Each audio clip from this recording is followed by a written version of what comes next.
So welcome to my channel Zero to Hero Batch.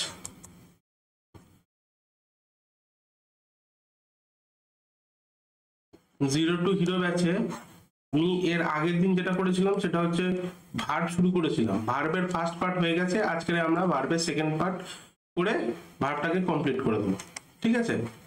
আর আমি ভাবছি কি, ভার্বটা যখনই শেষ হয়ে যাবে বাকি পার্টস অফ স্পিচ গুলো করার আগে আমি চেষ্টা করব যে টেন্সটা ভালো করে বুঝিয়ে দেওয়ার। তাহলে কি হবে, ভার্ব করার পরেই যদি টেন্সটা বোঝাই তাহলে তোমাদের কাছে জিনিসটা শিখতে সুবিধা হবে, আয়ত্তে আসবে, ঠিক আছে? তো চলো আজকের ভিডিও শুরু করা যাক। দেখো ফার্স্টেই বলছে ফাইনাইট ভার্ব। বলতো ফাইনাইট ভার্ব কি? ফাইনাইট ভার্ব বলছে সেই ভার্ব যে সাবজেক্টের চেঞ্জ হওয়ার সাথে সাথে ভার্বেরও চেঞ্জ আসে, এইরকম ভার্বগুলোকে বলা হয় ফাইনাইট ভার্ব। যদি সাবজেক্ট সিঙ্গুলার হয় তাহলে ভার্বও সিঙ্গুলার হবে, সাবজেক্ট যদি প্লুরাল হয়ে যায় ভার্বও হয়ে যাবে প্লুরাল, ঠিক আছে? এবং টেন্স চেঞ্জের পরিবর্তনের সাথে সাথে ভার্বেরও চেঞ্জ হয়, এই ফাইনাইট ভার্বের চেঞ্জ হয়। দেখো কি বলছে, a finite verb is the main verb in a sentence, it is the root word drives the rest of the sentence. তাহলে এটা হচ্ছে সেই রুট ওয়ার্ড যেটা সেন্টেন্সের বাকি পার্টগুলোকে ড্রাইভ করে, কোন দিকে নিয়ে যাবে, পাস্টে, ফিউচার নাকি প্রেজেন্ট, কোন দিকে নিয়ে যাবে সেটা ঠিক করে। Finite verb form to show tense, person or number. Finite verb tense, person, number এগুলোকে দেখার জন্য বলে, ঠিক আছে? তাহলে ফাইনাইট ভার্ব জানলাম। ফাইনাইট ভার্ব জানলে এর সাথে সাথেই আসে যে non finite verb. Non finite ভার্বটা কি সেটা দেখে নিই আগে। What is non finite verb? Non finite verb হচ্ছে সেই সমস্ত ভার্ব যেগুলো সাবজেক্ট চেঞ্জ হওয়ার সাথে সাথে ভার্বের কোনো চেঞ্জ হয় না। সাবজেক্ট চেঞ্জ হলে ভার্বের কোনো চেঞ্জ হবে না, সেই জিনিসগুলো, সেই ভার্বগুলোকে বলা হয় নন ফাইনাইট ভার্ব, ঠিক আছে? তাহলে সাবজেক্টের টেন্স চেঞ্জ হয়ে গেলে কোনো চেঞ্জ হবে না ভার্বের। এক্সাম্পল দেখো, ফার্স্টেরটা হি লাইকস টু ইট। দেখো হি এটা হচ্ছে সিঙ্গুলার প্রোনাউন, সিঙ্গুলার প্রোনাউন হওয়ার কারণে তার হিসাবে লাইকস যেটা সেটাও ভার্বের ফিফথ ফর্ম এসে গেল, সিঙ্গুলার ভার্ব। তাহলে লাইকসটা হয়ে যাচ্ছে এখানে কি ফাইনাইট ভার্ব। আর তার দুইটা দেখো, উই লাইক টু রিড। দেখো উই হচ্ছে ভার্বের ফার্স্ট ফর্ম, মানে সরি এটা হচ্ছে প্লুরাল প্রোনাউন, সেই হিসাবে লাইকটা হয়ে যাচ্ছে প্লুরাল ভার্ব বা ভার্বের ফার্স্ট ফর্ম। বোঝা গেল? অ্যাকর্ডিং টু তিনেরটাও তাই। তাহলে প্রথম সেন্টেন্সে লাইকসটা হচ্ছে ফাইনাইট ভার্ব, দ্বিতীয় সেন্টেন্সে লাইকটা হচ্ছে ফাইনাইট ভার্ব, আর তৃতীয় সেন্টেন্স এটা হচ্ছে ফাইনাইট ভার্ব। দেখো প্রত্যেকটা সেন্টেন্সে সাবজেক্টের হিসাবে ফাইনাইট ভার্ব নিজের ভার্বটাও নিজের রূপ চেঞ্জ করেছে। একটা জিনিস লক্ষ্য করো, এই যে to eat, to read, to read, এই তিনটে সেন্টেন্সে এরা কিন্তু নিজেদের রূপের কোনো চেঞ্জ করেনি। তাই এই to eat, to read, to read এগুলো কিন্তু হয়ে যাচ্ছে নন ফাইনাইট ভার্ব। বোঝা গেল? তাহলে একটা সেন্টেন্সের মধ্যে finite verb, non finite verb দুটোই থাকতে পারে। যেটা সাবজেক্টের হিসাবে নিজের রূপ চেঞ্জ করে সে হয়ে যাচ্ছে ফাইনাইট, যে নিজের রূপ চেঞ্জ করে না সে হয়ে যাচ্ছে নন ফাইনাইট ভার্ব। দেখো কি বলছে, নন ফাইনাইট ভার্বস আর as easy to understand as finite verb if a verb does not have a subject or tense or is part of verb phrase, it is a non finite verb। যেটা বললাম, ঠিক আছে, সেটা এখানে লিখে দিয়েছে। এবারে দেখো নন ফাইনাইট ভার্বকে তিন ধরনের নন ফাইনাইট ভার্ব হয়, জেনারেলি চার ধরনের হয়। কি কি? একটা হচ্ছে ইনফিনিটি, একটা পার্টিসিপল, একটা জিরান, আর একটা হচ্ছে বেয়ার ইনফিনিটিভ। বেয়ার ইনফিনিটিভ কিন্তু ফাইনাইটের থেকে একটু আলাদা। যেমন কি দেখে নেওয়া যাক। দেখো ফাইনাইট ভার্ব হবে সেই সমস্ত ভার্ব যেগুলোর আগে, ভার্বের আগে একটা টু থাকবে, আর যে সমস্ত ভার্বের ফার্স্ট ফর্ম রয়েছে কিন্তু তার আগে কোনো টু এই কথাটা নেই, সেগুলো হয়ে যাবে বেয়ার ইনফিনিটিভ। দেখো আই উইল গো, দেখো গো এর আগে কিন্তু টু কথাটার কোনো ব্যবহার নেই। দু নম্বরটা দেখো উই উইল গো, দেখো গো এর আগে কিন্তু কোনো টু নেই। তিনের দাগেরটাও তাই, তাই জন্য এখানে এই যে গো সেটা হয়ে যাচ্ছে বেয়ার ইনফিনিটিভ, ঠিক আছে? সাবজেক্ট চেঞ্জ হওয়ার সাথে সাথে ভার্বের চেঞ্জ হচ্ছে না, গো কিন্তু চেঞ্জ হচ্ছে না, তাই জন্য গো এখানে বেয়ার ইনফিনিটিভের কাজ করছে, যেটা একটা নন ফাইনাইট ভার্ব। বোঝা গেল? এবারে আসছে পার্টিসিপল। আমরা জানি ভার্বের থার্ড ফর্ম এবং ভার্বের ফোর্থ ফর্ম কখনো সেন্টেন্সে বিভার্ব বা হ্যাভ ছাড়া বসতে পারে না, আর যদি না বসে তাহলে সেটা একটা অ্যাডজেক্টিভের মতন কাজ করে। এটা আমরা জানি, এটা আমরা আগের দিনই ভার্বের চ্যাপ্টারে পড়েছি। ঠিক আছে, যদি সেইটা হয় তাহলে এর আগে যদি কোনো হ্যাভ ভার্ব বা বিভার্ব না হয় তখন সেটা অ্যাডজেক্টিভের মতন কাজ করে এবং সেইটাকেই বলা হচ্ছে পার্টিসিপল। পার্টিসিপল দু ধরনের হয়, একটা প্রেজেন্ট পার্টিসিপল আর একটা হয় পাস্ট পার্টিসিপল। এবারে প্রেজেন্ট পার্টিসিপল কি, পাস্ট পার্টিসিপল কি, সেটা এই ভিডিওতেই পরবর্তী স্লাইডে গিয়ে দেখব। আর একটা যেটা রয়েছে সেটা হচ্ছে জিরান্ড। জিরান্ড হচ্ছে সেই সমস্ত নাউন ক্লজ যেগুলোর আইএনজি যুক্ত ভার্বের সাথে V1 এর সাথে আইএনজি যুক্ত থাকে কিন্তু তার আগে কোনো বিভার থাকে না, এইরকম সেন্টেন্স গুলোকে বলা হচ্ছে জিরান্ড। বোঝা গেল? দেখো, জিরান্ড হচ্ছে আমরা জানি ভার্বের ফার্স্ট ফর্ম তার সাথে আইএনজি যুক্ত হলে সেটা হয়ে যাচ্ছে জিরান্ড, যেটা একটা নাউন ক্লজের কাজ করে। কিন্তু এর আগে কিন্তু কখনোই বিভার্বকে আমরা দেখতে পাবো না। যদি এর আগে কোনো বিভার্ব থেকে যায় তাহলে কিন্তু সেটা জিরান্ড নয়, এটা একটা নর্মাল ভার্বের মতন কাজ করছে। ঠিক আছে, দেখো কি বলছে, a gerund is a form of verb that end in ING that is used as noun. As you may know, a verb is a word that refers to action or state of being, and a noun is a word that we use to refer to people, place, things and ideas. তাহলে verb হচ্ছে সেই সমস্ত যেগুলো কোনো action বা স্টেটকে বোঝাচ্ছে, আর জিরান্ড হচ্ছে noun যে কিনা কোনো প্লেস, থিং, তারপরে আইডিয়া এটসেট্রা এগুলোকে বোঝায়। ঠিক আছে, তাহলে ভার্ব এবং জিরান্ড দুটো কিন্তু আলাদা, একটা হচ্ছে ভার্ব আর একটা জিরান্ড হয়ে যাচ্ছে কিন্তু নাউন। ঠিক আছে, চলো দেখো কয়েকটা জিরান্ড এর এক্সাম্পল দেওয়া হলো। ঠিক আছে, দেখো সেন্টেন্সের জিরান্ড যখন সাবজেক্টের মতন কাজ করে তার এক্সাম্পল দেখো। প্রথমটা, baking is one of my favourite হবি। দেখো বেকিং, বেক যোগ আইএনজি, বেক কিন্তু শুধু যদি বেক কথাটা বলা হয় এটা একটা ভার্বের মতন কাজ করে, তার সাথে আইএনজি যুক্ত হয়ে একটা নাউনের মতন কাজ করছে, তাই এটা এই সেন্টেন্সে baking is one of my favourite hobby, যেখানে বেকিং হচ্ছে একটা জিরান্ড। দুইটা দেখো, teaching is a good profession. টিচিংটাও এখানে নাউনের মতন ক্লাস নাউন, তাই এটা হচ্ছে একটা জিরান্ড। দেখো swimming is a good exercise, swimming এখানে নাউন, তাই সুইমিং হয়ে যাচ্ছে এখানে জিরান্ড। Smoking is injurious to health, smoking হয়ে যাচ্ছে একটা নাউন। বুঝতে পারলাম? চলো এইবারে জিরান্ড যখন সেন্টেন্সে অবজেক্টের মতন কাজ করে তার এক্সাম্পল দেখো, he is fond of reading, read যোগ আইএনজি।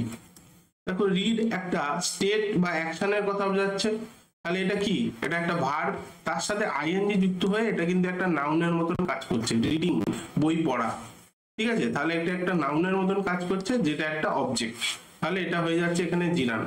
দুটো দেখো, আই এম টায়ার্ড অফ আর্গিউইং, আর্গিউইং এটা একটা নাউন যেটা একটা জিরান্ডের মতন কাজ করছে।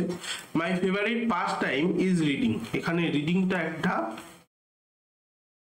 হচ্ছে না না না, এখানে দেখো ইজ রিডিং, এই সেন্টেন্সটা কিন্তু রিডিংটা জিরান্ডের কাজ করছে না, এটা একটা ভার্ব, ভার্বের কাজ করছে। ঠিক আছে, তাহলে প্রথম দুটো সেন্টেন্স ঠিক আছে, তিনের সেন্টেন্সটা কিন্তু ঠিক আছে, কিন্তু রিডিংটা এখানে কিন্তু জিরান্ড নয়। বুঝা গেল?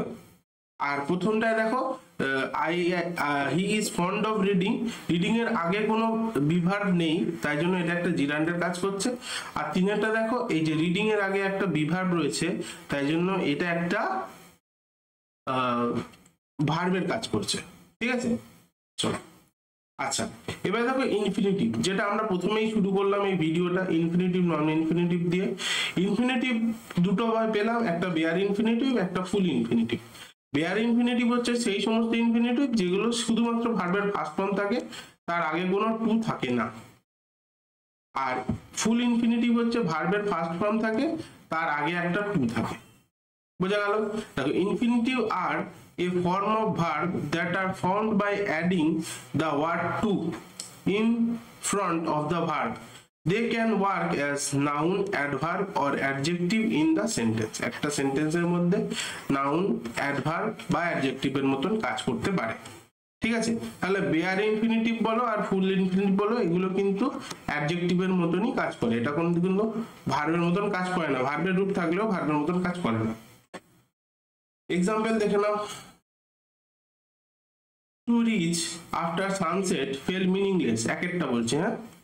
Two reach after sunset felt meaningless but it was still worth the long trek.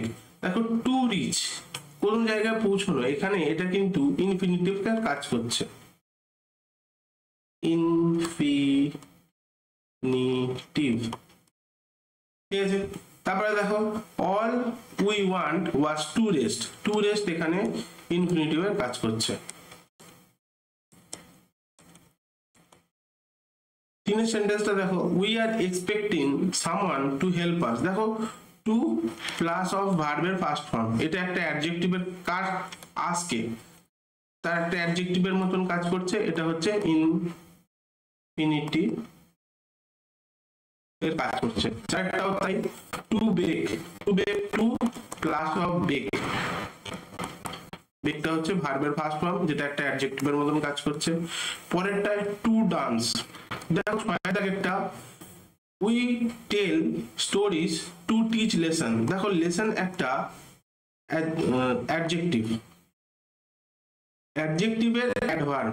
এখানে টু রয়েছে, তারপরে একটা ভার্বের ফার্স্ট ফর্ম রয়েছে, কিন্তু এটা অ্যাডজেক্টিভ না হয়ে অ্যাডভার্বের কাজ করছে, তাও এটা ইনফিনিটিভের কাজ করছে। আচ্ছা, এবার দেখো bare infinitive. Bare infinitive semi মোডালের মতন কাজ করে। আমরা মোডাল কি সেগুলো দেখে নিয়েছি আগে, ঠিক আছে, এবং মোডালসের কোন মোডালসের ব্যবহার কোথায় হয়, কোন এক্সপ্রেশন বোঝানোর জন্য, সেটাও আমরা দেখেছি। বেয়ার ইনফিনিটিভ হচ্ছে সেমি মোডাল। কিরকম? দেখো, হ্যাড বেটার, উড বেটার, এই জাতীয় সেন্টেন্স গুলো থাকে, তারপরে একটা ভার্বের ফার্স্ট ফর্ম বসে বেয়ার ইনফিনিটিভের কাজ করে। ঠিক আছে, এখানে ভার্বের ফার্স্ট ফর্মের সাথে কিন্তু টু প্লাস ভি1 হচ্ছে না, এটা কিন্তু হচ্ছে না, টু প্লাস ভি1 হচ্ছে না। টু প্লাস ভি1 হয়ে গেলে ইনফিনিটিভ, শুধু ইনফিনিটিভ বা ফুল ইনফিনিটিভ। আর এর আগে টু না থেকে হ্যাড বেটার, উড বেটার এই জাতীয় সেন্টেন্স থাকলে বা শুধু যদি ভি1 থাকে, তাহলে সেটা বেয়ার ইনফিনিটিভের কাজ করবে। দেখো, the zero or bare infinitive is used after verb of precipitation, see, feel, hear. Many auxiliary verb যেমন may, should, must, the verb make and let, and the expression had better and would better, এগুলো সব bare infinitive এর কাজ করে। ঠিক আছে, তাহলে subject বা অবজেক্ট যে হবে সে কিন্তু নাউন বা প্রোনাউন, এটা আমি আগের দিন বলে দিয়েছি। আর ভার্বের পরে অবজেক্ট বসবে, প্রিপোজিশনের পরে অবজেক্ট বসবে, মোডালের পরে ভি1 বসবে। এই তিনটে ক্ষেত্রে কিন্তু বেয়ার ইনফিনিটিভের কাজ হয়।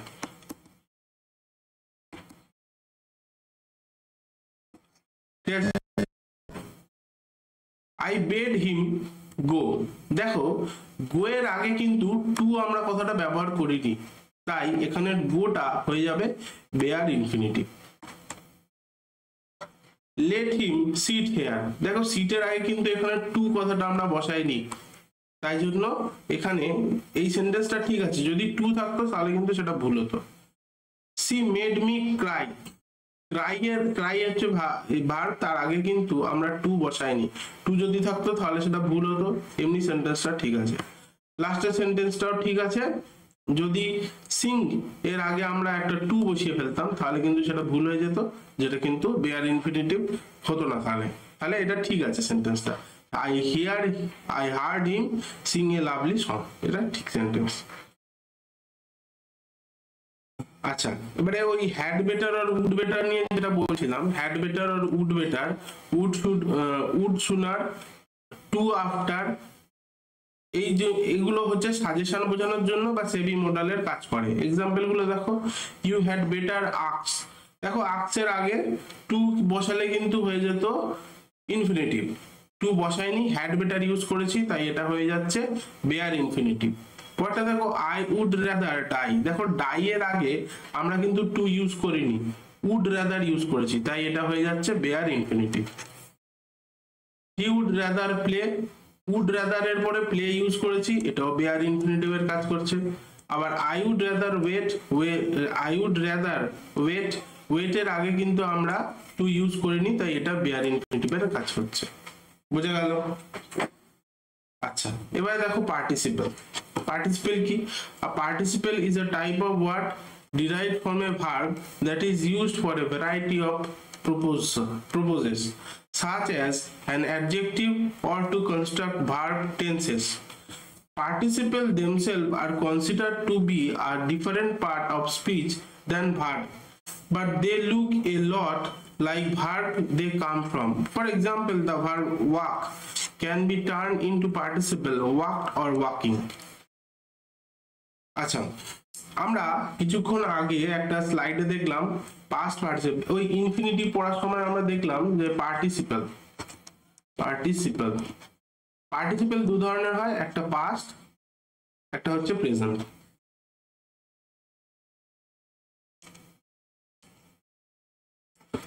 পাস্ট কোনটা? যেটা ভার্বের fourth form, sorry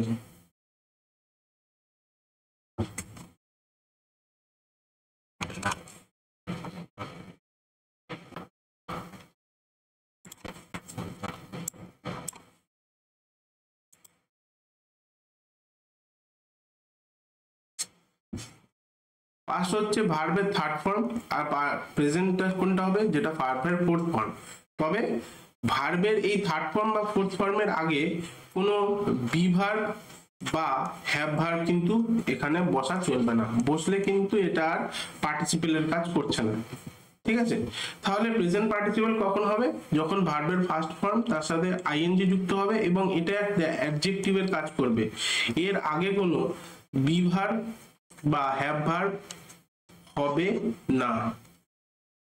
past participle হচ্ছে V3 ফর্ম, যেটা একটা অ্যাডজেক্টিভের মতন কাজ করবে, এই V3 এর আগে কোনো হ্যাভ ভার্ব বা বি ভার্ব হবে না। বুঝে গেল?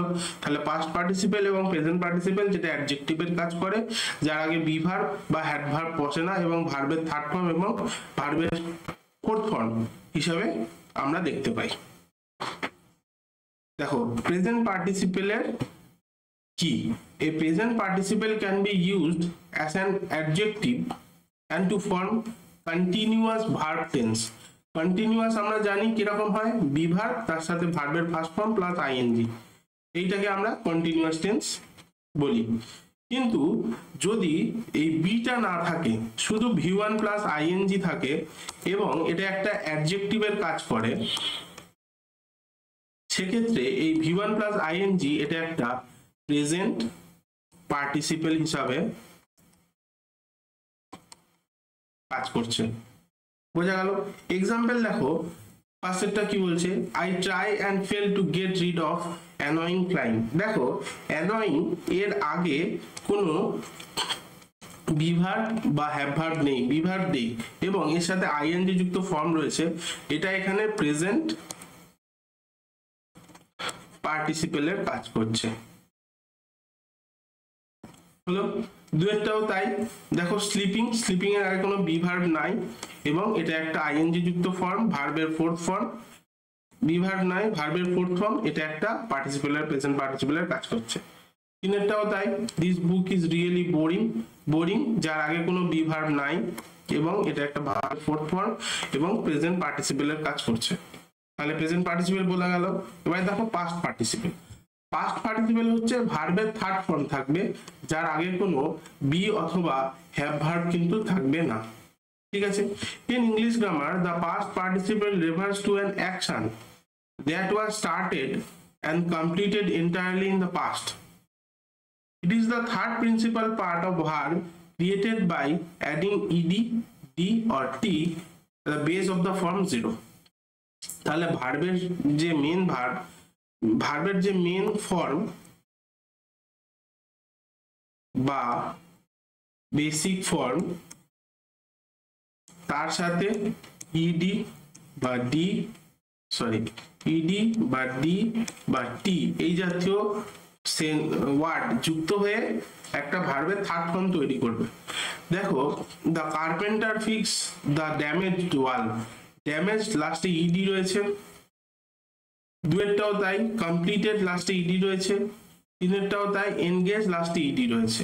এগুলো ed থাকা সত্ত্বেও, ভার্বের থার্ড ফর্ম হওয়া সত্ত্বেও এর আগে কিন্তু কোনো হ্যাভ ভার্ব বা বি ভার্ব নেই, এবং এগুলো সেন্টেন্সে বসে অ্যাডজেক্টিভের মতন কাজ করছে, তাই জন্য এদেরকে বলা হবে পাস্ট পার্টিসিপেল ফর্ম।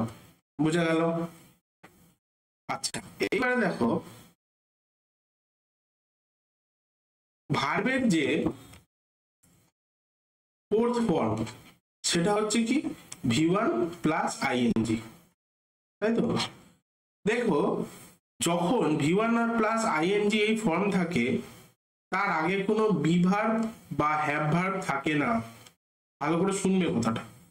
ভার্বের ফোর্থ ফর্ম মানে হচ্ছে V1 প্লাস ing, এর আগে কোনো বি ভার্ব বা হ্যাভ ভার্ব থাকে না, এবং এই V1 প্লাস ing এই যে জিনিসটা, এটা কোনো কোনো ক্ষেত্রে নাউনের মতন কাজ করছে, কোনো কোনো ক্ষেত্রে অ্যাডজেক্টিভের মতন কাজ করছে।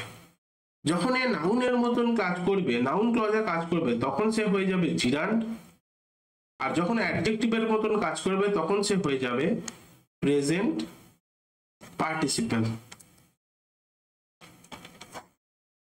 বোঝা গেল? তাহলে জিরান্ড এবং প্রেজেন্ট পার্টিসিপেলের মধ্যে পার্থক্য কি? জিরান্ড এবং প্রেজেন্ট পার্টিসিপেলের মধ্যে পার্থক্য সেম হচ্ছে, ফার্স্টে দুটোই হচ্ছে V1 প্লাস ing, যার আগে বি ভার্ব বা হ্যাভ ভার্ব বসতে পারে না। ঠিক আছে, এটা হচ্ছে মিল। তাহলে বিপরীতটা কি? বিপরীতটা হচ্ছে যখন এই নাউনের মতন কাজ করে তখন সে হয়ে যাবে জিরান্ড, যখন অ্যাডজেক্টিভ বা অ্যাডভার্বের মতন কাজ করে কোনো নাউন বা প্রোনাউনকে মডিফাই বা কোয়ালিফাই করে, অ্যাডজেক্টিভের কাজই তো তাই, সেই ক্ষেত্রে সে হয়ে যাবে প্রেজেন্ট পার্টিসিপল। বোঝা গেল? এইবারে দেখো এক্সাম্পল দেখবো।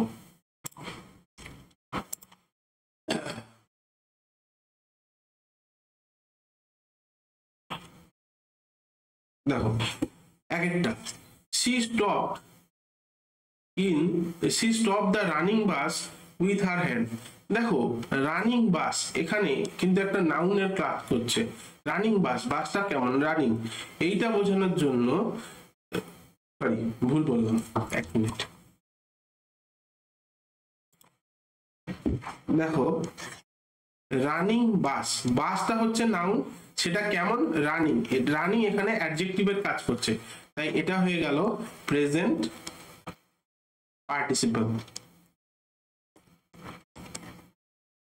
দুইটা দেখো, she killed the running cat, ক্যাটকে এটা হচ্ছে নাউন, যার অ্যাডজেক্টিভ হিসেবে রানিংটা কাজ করছে, এটা একটা অ্যাডজেক্টিভের কাজ করছে, কেমন দৌড়ানো অবস্থায় বিড়াল, তাহলে এটা একটা প্রেজেন্ট পার্টিসিপেলের কাজ করছে।